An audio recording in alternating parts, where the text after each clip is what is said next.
this is before Facebook or Twitter or Instagram. It's even before iPhones or Wi-Fi. We used to connect to the internet with this funny, slow, really noisy thing called dial-up. And in Islamabad, we'd go socialize online on an MIRC chat group called Chickspot. I know, very problematic. Is anyone else from prehistoric times like me, the late 90s? Yeah? Do you remember MIRC? Okay, the rest of you, you can cancel us, totally acceptable. So back to my story. At the time, it was summer vacations. I was in the first year of my A-levels, vacationing in Lahore with my family. And this rumor started about me. This rumor on MIRC, it started in a private chat, but then it got elevated to a banner, and eventually it went viral. The rumor was that I had had an accident on the way back from the motorway, a car accident, and I had broken my leg, and that I'd never be able to have children, because somehow a woman's leg has something to do with her baby-making ability. Sex education has never been our strong suit in Pakistan. But I did make a baby, and my daughter, mashallah, now she's 10 years old, and she loves saying, "The internet is full of lies. I read it on the internet." You know, the internet has become synonymous with information, connection, and community, but it's also known for misinformation, disinformation, trolls, and hate. But does it have to be that way? Why can't we have an internet with the information and community with kindness and courage? That's what I'm going to be talking about today. I'm going to be sharing a bit of my journey as someone who's had mostly public profiles as a journalist and someone who's been online. Which brings me to my first truth. Information doesn't have to be true for people to believe it, share it, and make it go viral. And this rumor about me 2 decades ago was quite contagious. We live in a post-truth society. Populist leaders, like Trump, have been elected on campaigns of lies. And going back to that rumor of mine that was so contagious, it went offline. It went so offline that my principal ended up calling my home, this is the late 90s, and asking what hospital I was in.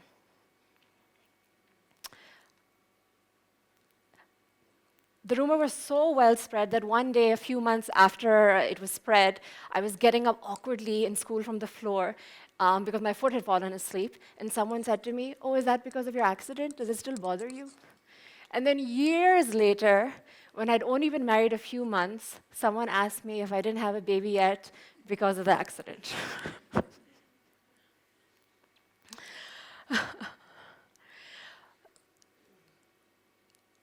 And so, you know, my teenage sleuthing back in the 90s, I was really determined to find out who started this rumor.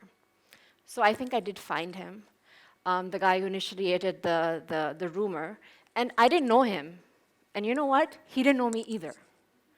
But it turned out one of his really close friends had unsuccessfully, asked me out. It turned out the rumor was a revenge tactic. In Desi society, some boys are raised to believe it's a totally okay response to crush a girl's reputation if she rejects you or even your friend. The goal of the rumor was to make me feel shame, to make me feel embarrassed. But I didn't feel shame because there was no truth to it, and also there was no fake evidence. This was the 90s. Photoshop was not great. Which brings me to truth number 2. People will make things up about you online. You need to have the tools to manage it. I'll get to the tools, but before I do, some would say, maybe if this boy and his friends and other people, some of my friends actually also, who spread the rumor online, had empathy for me, then maybe it wouldn't have gone viral. But what is empathy? I run this Instagram community for adults who are interested in reparenting themselves or parenting their children a little differently. And on this community, I asked them what empathy is. And overwhelmingly, the majority of them said, it's to the ability to wear someone else's shoes. Okay, do you agree with that? The ability to wear with someone else's shoes? Is that empathy? You can respond with a yes or no. Yeah. Okay, let's try that out. I want all of you to take your shoes off. Go ahead, take your shoes off. Now I want you to put the shoes of the person on the right on. Honestly, there's some amazing, brave people here who are doing it, but I didn't expect any of you to.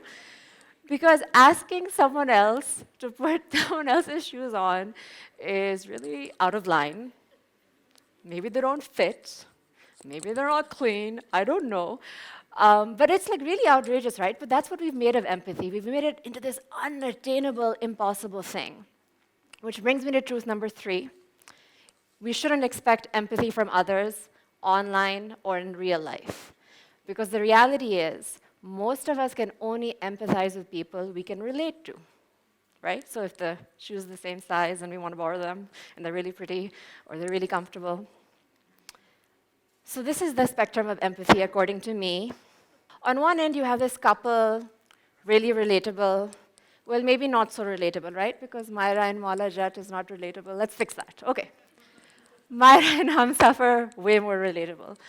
And on the other end, we have an alien, right? And this alien is someone who has a different education from you, speaks a different language, lives on a different planet, is a completely different socio-economic background. You can say this alien is the Elon Musk of outer space, right? Completely unattainable. For most people, they're going to be able to relate with the couple, the people that's more relatable to them. And for others, it's just going to be really hard to relate with the alien. So for most people, it's really hard to relate with someone that's not relatable.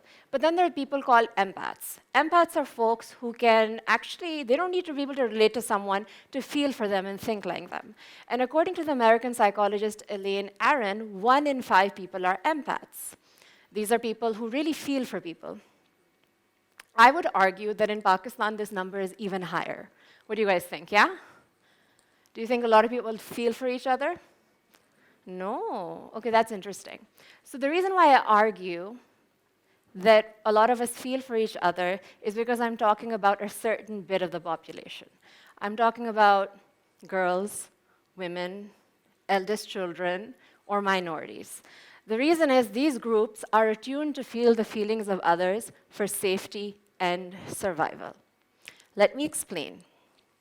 It's the daughter-in-law who comes home from an exhausting day at work and then quickly cooks a meal and serves it on the table without saying anything.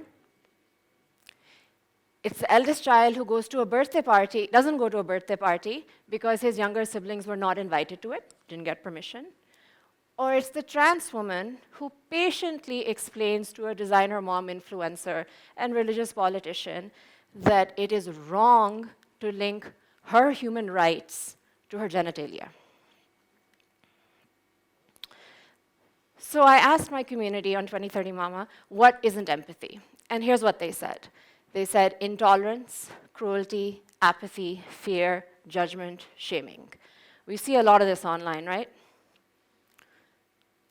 Now, what if we flip that? Those same things, if we flip them, what do we get? We get acceptance, kindness, safety, love, validation, belonging. It's beginning to sound like alien concepts. The truth is that people will only empathize with you as much as they accept themselves. And unfortunately, in our society, many project their insecurities, guilt, and shame onto you instead. Now, why does this happen? This happens because in Desi society, our main parenting tool is guilt and shame. Our main teaching tool is guilt and shame. Our main managing tool in workplaces is also guilt and shame. So we don't empathize with each other. It's no surprise. Now, unfortunately, this is the society we exist in. And the other truth is, we actually can't control other people's empathy, mindset, and behavior. We can only really control our response. And all those years ago, when that rumor was spread about me, I stayed close to my truth. So I didn't feel shame when people would ghuspuso about me in school or when they'd say things online about my broken leg. I'd look at them and I'd say, hey, my leg's fine, but you were adopted and you're wearing your shirt inside out. I used humor as my tool. But then something happened a year later where I couldn't use humor as my tool because I actually got into an accident. I didn't get hurt in this accident, but a friend of mine did really bad, and I was driving. And we were at an intersection, and an over-speeding car hit the tip of my car, and it went spinning round and round and round. By the time the car stopped, I had a terrible whiplash from my seatbelt. I turned around and asked my friends in the back if they were okay. I got yeses as a response, except the one friend who didn't respond. She was unconscious, her head was down, there was blood. I ran to get help. It was a miracle in the 90s in Islam, but to get an ambulance. But we did. She had broken her jaw, she had a concussion, and there was no way her wounds would heal in time for her to take her A-levels exams a few months later. I was overwhelmed with guilt. I blamed myself for her injuries. I blamed myself for her year-lost studies. And so did everyone around me in school and online.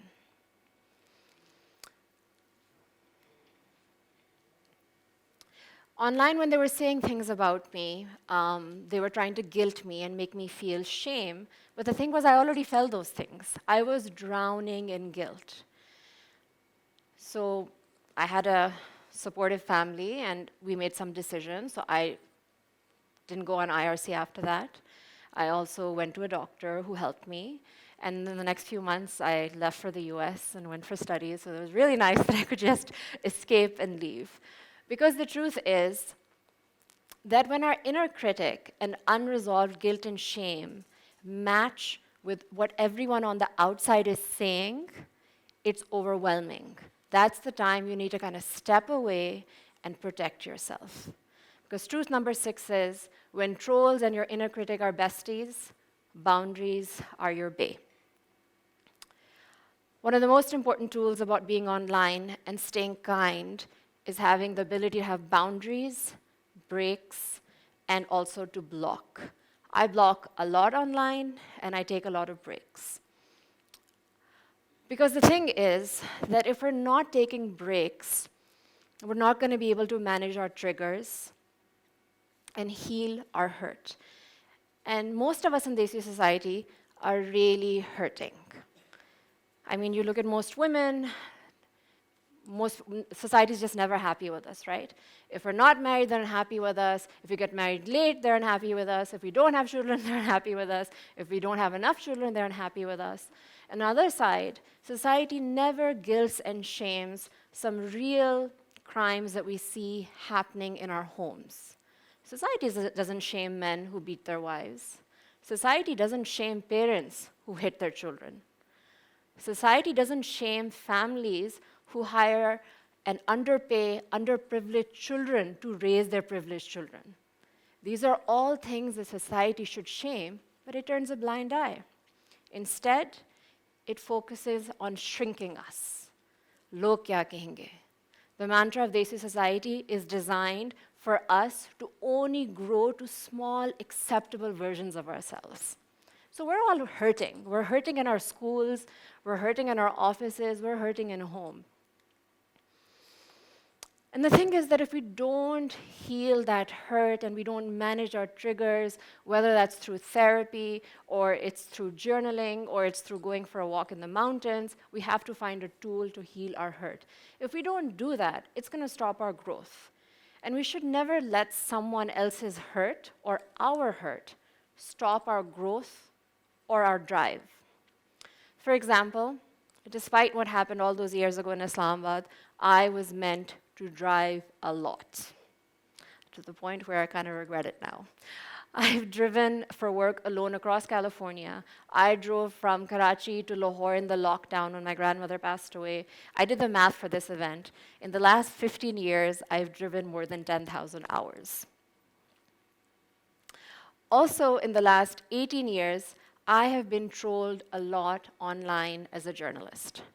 A couple of weeks ago, I did this story with two other journalists on the global Hindutva or Hindu extremism movement. And as the only reporter with a Muslim name, I got a lot of colorful trolling comments. I was called a jihadi, a subhuman, a plane hijacker, a blood-sucking, vampire. And I didn't let these comments get to me because they were so far from the truth. But also, I blocked anyone who was making those comments for my safety. And then I checked in with myself, like, am I getting overwhelmed? Do I need to step away and go offline? Even before I did this story, I did a risk assessment, which is such an important tool online to really figure out when you're introducing some sort of vulnerability or some sort of trigger.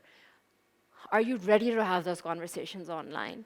Are you going to be impacted by it? Or maybe your loved ones could be impacted on it. A proper risk assessment just doesn't look at your own safety and boundaries. It also looks at the safety and boundaries of your loved ones. So I'm not alone in this. Women journalists and women activists are amongst the most trolled people in the world. There's a special kind of hate that comes towards us. In fact, a 3-year study was done by the International Center for Journalists and the University of Sheffield. This study was, they interviewed 1,000 female journalists from over 15 countries. And what they found was what they called an online crisis of violence against women. And they said it was one of the most serious threats to press freedom internationally. It's the same case in Pakistan. Female journalists here are incredibly trolled. It's so serious that they've even gone to the government to seek special help, a special FIA cell for them specifically. And so most of us, we are a part of these safety groups online. And so if someone is getting trolled, we share that, oh my God, this is happening, and the rest of us go to support each other. And this is such an important tool online.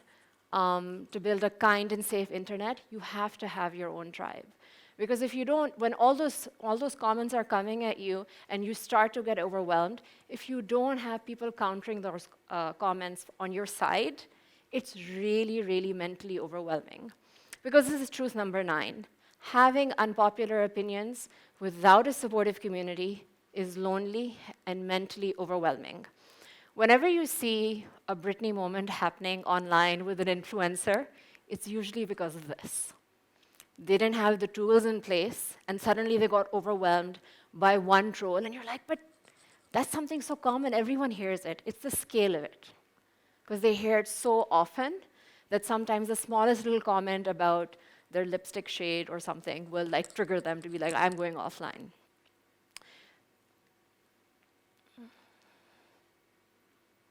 So while you have that tribe, it's really important to kind of have that tribe so that we can eventually go to our own truth. The way that algorithms are designed, they really force us to be one kind of person with maximum 1 political opinion, maybe 3 interests. That's the most algorithms can handle to make you bubble up and actually come in news feeds.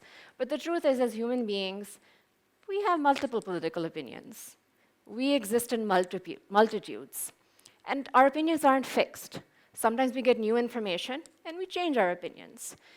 And that need to be able to explore and have these uncomfortable changes in ourselves and uncomfortable conversations is so important.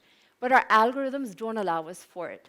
So when something isn't allowed, we have to build courage to kind of move forward. Similarly, अगर आप देसी society को देखें, देसी society में भी जो ही बच्चा पैदा होता है, माँ बाप कहते हैं, teachers कहते हैं, society कहता है कि आपने ऐसे ही बनना है. They tell us the kind of person we should be, the kind of school we should go to, the kind of person we should marry, the career we should have. But some of us feel differently along the way. And then we go on our own journey of self-discovery to find out कि हम क्या बनना चाहते हैं, हम क्या करना चाहते हैं, हमारे passions क्या हैं. And the truth is कि अगर हमने एक empathetic future online build करना है, हमने अभी से we have to start parenting differently offline now. Because too many of our children are being raised with guilt and shame, and they are mirroring those behaviors online, which is what happened to me all those years ago. The people, the boy who spread the rumor about me and the people who shared it, they all were kind of like, you know, कोई बात नहीं, किसी को embarrass कर दिया, किसी के बारे में rumor फैला दिया, कोई बात नहीं. Because they were growing up in households where it was an okay thing. It was something that they had accepted. But what if we, in our homes, in our schools, started parenting with these values: acceptance, kindness, safety, love, validation, belonging, courage? Maybe then, not only on the internet, but in our society, we'd start seeing the future that we want, a kind and courageous future. Thank you.